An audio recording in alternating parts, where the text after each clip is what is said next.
Hello दोस्तों, कैसे हैं आप सब। आई होप कि आप सब बहुत अच्छे होंगे। और आज मैं आपको एक सच्चाई से अवगत करवाना चाहता हूं। हम बहुत बार क्या करते हैं कि एक दूसरे से कंपैरिजन करते हैं in the terms of class, mean that rich और poor, in the terms of intelligence, मैं तुमसे ज़्यादा इंटेलिजेंट हूँ, तुम मुझसे कम इंटेलिजेंट हो।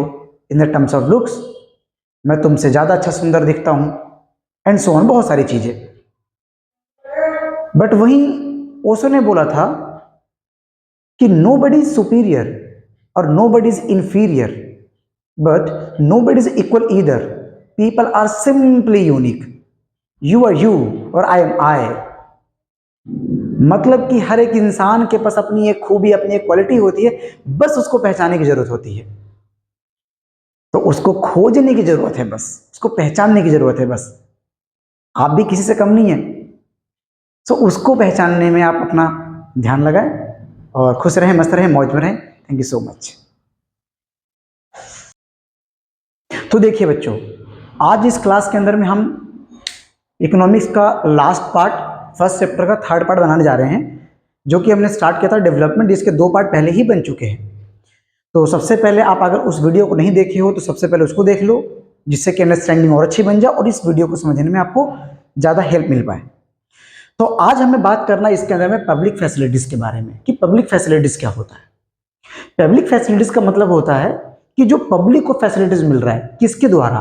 तो इसके अंदर में लिखा हुआ है कि facilities which are the provided by the government consider as the public facilities like the schools, hospitals, community hall, transport, electricity etcetera. मतलब क्या है इसके अंदर में कि पब्लिक फैसिलिटीज जो है वो गवर्नमेंट के द्वारा दी जाती है, तो हम उसको बोलेंगे कि ये हमारी पब्लिक फैसिलिटीज है। भाई इसके अंदर में क्या क्या आ जाएगा? School.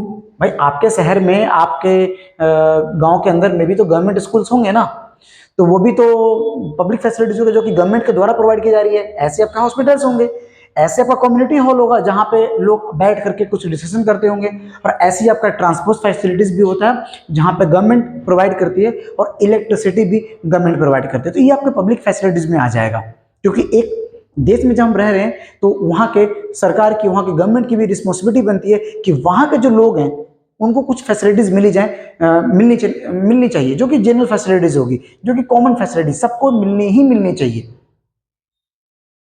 As we know that the Punjab has the more income than the average person in the Kerala। भाई अगर हम बात करें अगर केरला और पंजाब की, तो पंजाब के अंदर में जो एवरेज इनकम है ना वो ज्यादा है केरला से, पंजाब के वहां ज्यादा है। But Kerala has a low infant mortality rate. भाई सही बात है कि केरला के अंदर में, लेकिन जो बच्चे जो जिनकी 1 ईयर के अंदर में जो डेथ हो जाती है, 1 साल के अंदर अंदर में, उनकी जनसंख्या कम है।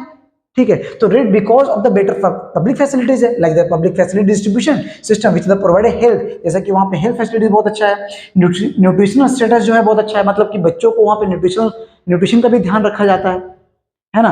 तो मतलब वो ये कि एक कॉमन फैसिलिटीज एक हर कस्बे में, एक हर शहर के अंदर में ये होना ही होना चाहिए कॉमन लोगों के लिए। ठीक है, नेक्स्ट क्या है कि we need public facilities because we are not able to purchase all things by money. भाई सही बात है कि पब्लिक फैसिलिटीज बिल्कुल प्रोवाइड होनी चाहिए, कि बहुत बहुत सारी चीजें जो हैं हम नहीं खरीद सकते। जैसे कि इसके अंदर में क्या बोला है कि जैसे पोल्यूशन फ्री इन्वायरमेंट। भाई ऐसा तो नहीं हो सकता ना कि आप मान लीजिए कि बहुत अच्छे शहर में रह रहे हो तो आप बोलो कि यहाँ की जो इन्वायरमेंट है वो बहुत साफ है, ऐसा नहीं है। तो आप खरीद नहीं सकते हैं, लेकिन ये आपकी रिस्पॉन्सिबिलिटी किसकी बनती है कि शहर को साफ रखा जाए। ये रिस्पॉन्सिबिलिटी बनती है गवर्नमेंट की, लेकिन गवर्नमेंट के साथ साथ में एक कॉमन पीपल, हमारी भी एक रिस्पॉन्सिबिलिटी बनती है कि हम भी अपने शहर को साफ रखने में पूरा गवर्नमेंट का योगदान दें, है ना।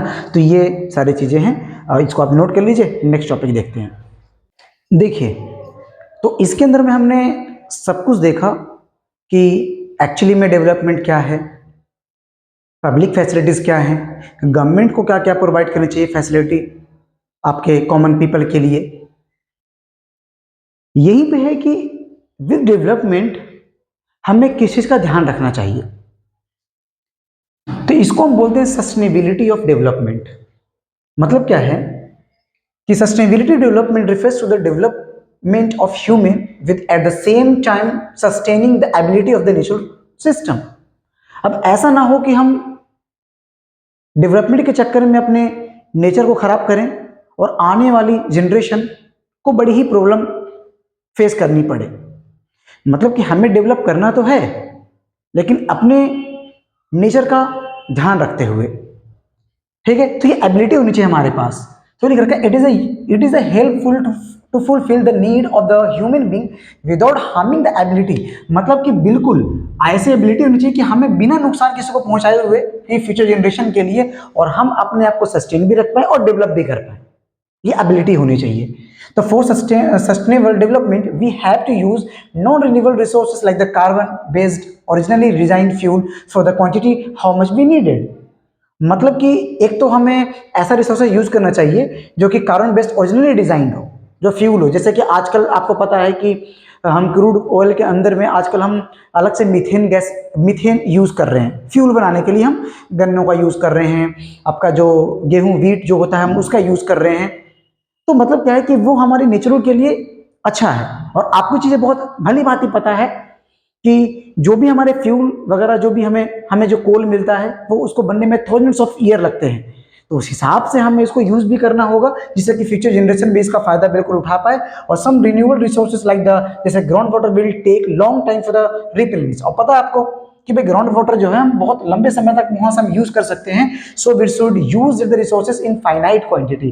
तो हमें उसी हिसाब से हमें यूज करना है कि अगला जनरेशन भी इसका लुत्फ उठा सके, है ना। तो आपका यहीं तक था, ये चैप्टर पूरा समाप्त होता है। जैसा भी आपको समझ में आया हो कमेंट करके आप जरूर बताएं, और वीडियो को अपने सहपाठियों के साथ जरूर शेयर करें, और अपने आसपास सफाई रखें। डेवलपमेंट में सिर्फ गवर्नमेंट ही ध्यान नहीं देगी, हमें भी अपने तरफ से ध्यान देना होगा। और खुश रहें और अपने आसपास सफाई रखें। Thank you so much.